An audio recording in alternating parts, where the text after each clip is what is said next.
জুড়ে নানান রকম কর্মসূচি পালন করা হয়েছে।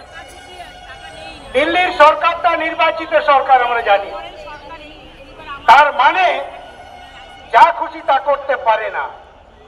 তার একটা ইন্ডিকেটর দেওয়া হচ্ছে, তার একটা সাবধান বাণী দেওয়া হচ্ছে, তুমি যা খুশি তা করতে পারো না, দেশ বিরোধী আইন প্রয়োগ করতে পারো না, শ্রম বিরোধী আইন ব্যবহার করতে পারো না, খেটে খাওয়া গরিব মানুষের বিরোধী আইন ব্যবহার করতে পারো না, জনস্বার্থ বিরোধী আইন তুমি প্রয়োগ করার চেষ্টা করছো।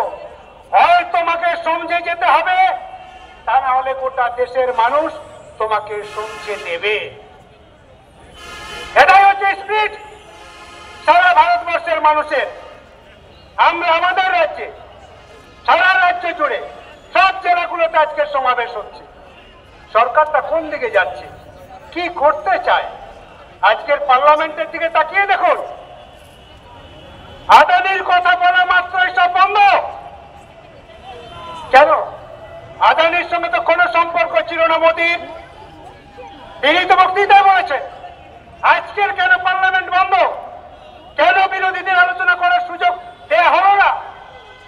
তার মানে আদানি ছাড়া যে সে চলতে পারে না, সেটা লাল ঝান্ডাতের বক্তৃতা শুধু নয়, এটাই হচ্ছে বাস্তব। এত জ্বালা কিসের, এত যন্ত্রণা কিসের? তাকে নিয়ে আলোচনা হলে ওর দলের কোন নেতার বিরুদ্ধে আলোচনা হচ্ছে, বিজেপির বিরুদ্ধে আলোচনা হচ্ছে, তাহলে কেন আদানির বিরুদ্ধে পার্লামেন্ট বন্ধ করা হলো?